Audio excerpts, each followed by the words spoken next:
বাংলাদেশের মিডিয়া পাড়ায় এজন্য এক পুরনো পচা এবং জঘন্য নাটকের নতুন মঞ্চায়ন। মুখগুলো বদলেছে, চ্যানেলের লোগো বদলেছে, কিন্তু বিষাক্ত চিত্রনাট্য রয়ে গেছে সেই একই। একসময় আমরা দেখেছি ফারজানা রূপা আর মিথিলা ফারজানাদের দম্ভ। দেখেছি কিভাবে তারা সাংবাদিকতার মুখোশ পরে পতিত স্বৈরাচার আওয়ামী লীগের হয়ে মিডিয়া ট্রায়াল করতেন, বিরোধী মতকে টকশোর টেবিলে ডেকে এনে গলা টিপে হত্যা করতেন। দেশের মানুষ ভেবেছিল ফেসিবাদের পতনের পর এই নির্লজ্জ দলকানা সাংবাদিকতার চিরতরে অবসান ঘটবে, কিন্তু না। নৌকা মার্কার ফারজানা রূপাদের শূন্য স্থান পূরণ করতে বাজারে যেন নতুন করে আবির্ভূত হয়েছেন ধানের শীষ মার্কার কাজী জেসিন।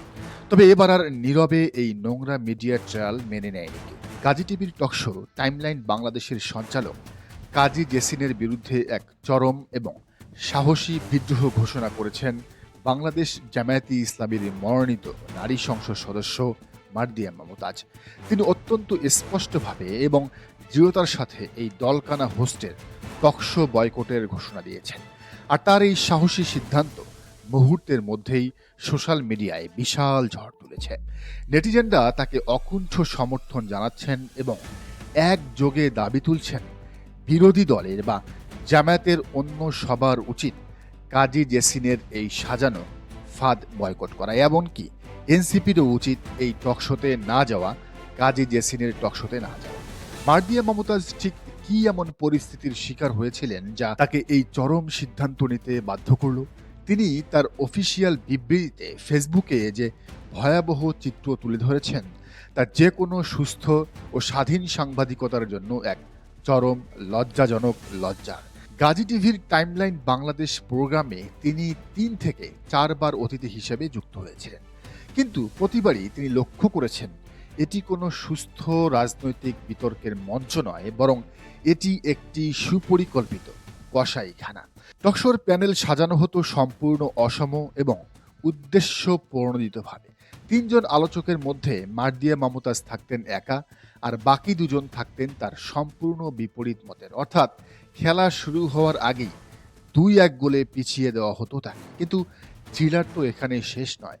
টকশোর যিনি হোস্ট বা সঞ্চালক, যার কাজ হলো সম্পূর্ণ নিরপেক্ষভাবে আলোচনা পরিচালনা করা, সেই কাজে জেসিন নিজেই ক্যামেরার সামনে তার নিরপেক্ষতার মুখোশ ছুঁড়ে ফেলে দলীয় এজেন্ডা বাস্তবায়ন করতেন। তিনি ওই ২ বিরুদ্ধ মতের অতিথির সাথে মিলে মার্দিয়া মমতাজ এবং তার দল জামায়াতে ইসলামীর বিরুদ্ধে নগ্ন বিষোদ্গারে মেতে উঠতেন। অর্থাৎ লাইভ ক্যামেরার সামনে পরিস্থিতি দাঁড়াতো ৩ বনাম ১। মার্দিয়া মমতাজকে কোনো যৌক্তিক ব্যাখ্যা দেওয়ার ন্যূনতম সুযোগ পর্যন্ত দেওয়া হতো না। প্রশ্নের নামে তাকে রীতিমতো জেরা এবং অপমান করা হতো, যেটা কাজী জেসিনের টকশোর একটা রীতিতে পরিণত হয়েছে। কথা হলো, কাজী জেসিন এসব করার লাইসেন্স কোথায় পেলেন? নেটিজেনরা এখন কাজী জেসিনের আসল পরিচয় খুঁজে বের করে আনছেন। তারা বলছেন কাজী জেসিন কোনো সাধারণ নিরপেক্ষ বা পেশাদার সাংবাদিক নন, তিনি মূলত একজন গুপ্ত বিএনপি নেত্রী। তার স্বামী নিজে ছিলেন বিএনপির একজন সংসদ সদস্য প্রার্থী, যদিও তিনি নির্বাচনে দলের চূড়ান্ত মনোনয়ন পাননি। কিন্তু তাদের পারিবারিক এবং আদর্শিক শেকড় যে পুরোপুরি ধানের শীষের সাথে আষ্টে পৃষ্ঠে জড়িয়ে আছে তা আজ দিবালোকের মতো সত্য। সাংবাদিকতার লেবাস গায়ে জড়িয়ে তিনি মূলত টকশোর টেবিলে বিএনপির রাজনৈতিক এজেন্ডা বাস্তবায়ন করছেন, যাতে নিজে অথবা স্বামী একটা বিএনপির টিকিট নিয়ে, ধানের শীষ নিয়ে যে কোনো সময় সংসদ সদস্য হতে পারেন, এমপি হতে পারেন। সবচেয়ে জঘন্য এবং সাইবার ক্রাইমের সমতুল্য অপরাধটি করা হয়েছে ক্যামেরার পেছনের এডিটিং প্যানেলে। মার্দিয়া মমতাজ তার বিবৃতিতে অত্যন্ত ক্ষোভের সাথে জানিয়েছেন তার উপস্থিতিতে ২টি প্রোগ্রামে তাকে সম্পূর্ণ ইচ্ছাকৃতভাবে কোণঠাসা করার জন্য এমন কিছু প্রশ্ন করা হয় যা ছিল একটি সুনিপুণভাবে সাজানো ফাঁদ। তিনি অত্যন্ত বুদ্ধিমত্তার সাথে সেই ফাঁদ এড়িয়ে যখন যৌক্তিক জবাব দেন, তখন সেই জবাবগুলোকে জঘন্যভাবে বিকৃত করে প্রচার করে টাইমলাইন বাংলাদেশ, গাজী টিভি এবং কাজী জেসিন।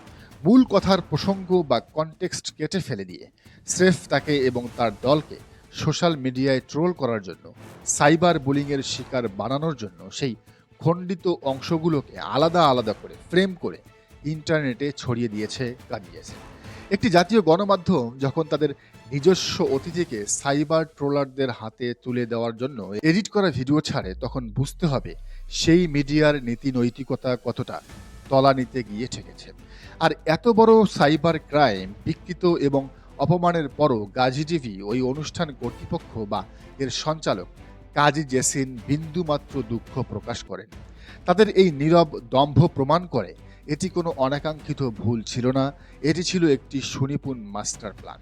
মার্জিয়া মমতাজ তার বিবৃতিতে অত্যন্ত স্পষ্ট ভাষায় বলেছেন, এই আচরণটি কেবল নিন্দনীয় নয়, আমার জন্য চরম অসম্মানজনক। আমি সিদ্ধান্ত নিয়েছি কাজী জেসিন পরিচালিত টাইমলাইন বাংলাদেশ অনুষ্ঠানে আমার উপস্থিত থাকা আর আমার পক্ষে সম্ভব হবে না। এটি আমার ব্যক্তিগত সিদ্ধান্ত। তার এই এক ঘোষণায় যেন পুরো মিডিয়া সিন্ডিকেটের ভিত কেঁপে উঠেছে। নেটিজেনরা বলছেন, মার্জিয়া মমতাজ একা নন, এটি এখন পুরো বাংলাদেশের মানুষের মনের কথা। যারা নিরপেক্ষতার বুলিয়া উড়ে নির্দিষ্ট একটি রাজনৈতিক দলের হয়ে দালালি করে, বিএনপি কিংবা আওয়ামী লীগ হয়ে দালালি করে, তাদের টকশোতে গিয়ে নিজেদের অপমানিত করার কোনো মানেই হয় না।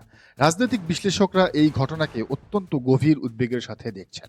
তারা প্রশ্ন তুলছেন, পতিত স্বৈরাচার আওয়ামী লীগ ঠিক এই কাজটি করত। তারা ফারজানা রূপা বা মিথিলা ফারজানাদের মতো তাদের অনুগত এবং দলকানা সাংবাদিকদের দিয়ে টকশোগুলোকে নিজেদের প্রোপাগান্ডা মেশিনে পরিণত করেছিলেন। বিরোধী দলের নেতাদের ডেকে এনে এভাবেই প্রকাশ্যে অপমান করে ফায়দা লুটত তারা।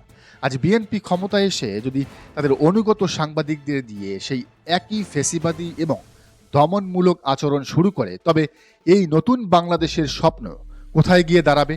আওয়ামী লীগের মিডিয়া সিন্ডিকেট আর বিএনপির মিডিয়া সিন্ডিকেটের মধ্যে পার্থক্য কোথায় রইল? মার্জিয়া মমতাজের এই বয়কট শুধু একজন নারী সাংসদের ব্যক্তিগত সিদ্ধান্ত নয়, এটি মূলত দলদাস সাংবাদিকতার গালে এক সজোর চপেটাঘাত। এটি একটি সুস্পষ্ট বার্তা, যে কোনো রাজনৈতিক দলের তোষামদি করা সাংবাদিকদের দিন শেষ। কাজী জেসিনরা হয়তো ভেবেছিলেন সাংবাদিকতার কার্ড এবং সঞ্চালকের মাইক্রোফোন হাতে থাকলেই তারা ধরাছোঁয়ার বাইরে থাকবেন, যাকে খুশি তাকে ডেকে এনে অপমান করতে পারবেন। কিন্তু সোশ্যাল মিডিয়ার এই যুগে মানুষের চোখ ফাঁকি দেওয়া অসম্ভব। বিএনপির এজেন্ডা বাস্তবায়ন করতে গিয়ে কাজী জেসিন আজ যেভাবে জনরোষের শিকার হয়েছেন এবং তার আসল পরিচয় যেভাবে নেটিজেনদের কাছে উন্মোচিত হয়েছে, তা আগামী দিনের দলকানা সাংবাদিকদের জন্য এক বিরাট সতর্কবার্তা। মার্জিয়া মমতা যে সাহসিকতার সাথে এই মিডিয়া ট্রায়াল, পক্ষপাতিত্ব এবং সাইবার বুলিংয়ের বিরুদ্ধে রুখে দাঁড়িয়েছেন, তা দেশের রাজনীতিতে একটি নতুন দৃষ্টান্ত স্থাপন করেছে। তবে এখানে জামাতের উচিত নতুন করে ভাবা যে তারা যদি আগামীতে ক্ষমতায় যেতে চায় কিংবা একটি শক্তিশালী বিরোধী দল হতে চায়, তাহলে তাদের নিজস্ব মিডিয়া অবশ্যই প্রয়োজন রয়েছে। কারণ অন্যদের বয়কট করে, সবাইকেই বয়কট করে আপনি হয়তো ঘরে বসে কিছু কথা বলতে পারবেন, কিন্তু তা মূল ধারার গণমাধ্যমে কখনোই আসবে না। এখন দেখার বিষয়, বিরোধী দলের অন্য নেতারাও এই মেরুদণ্ডহীন এবং একপেশে টকশোগুলো বর্জন করার সাহস দেখাতে পারে। দর্শক, মার্জিয়া মমতাজের এই সিদ্ধান্তকে আপনি কিভাবে দেখছেন জানান মন্তব্যের ঘরে। আর এই চ্যানেলে নতুন হলে অবশ্যই সাবস্ক্রাইব করে বেল আইকনটি বাজিয়ে রাখুন।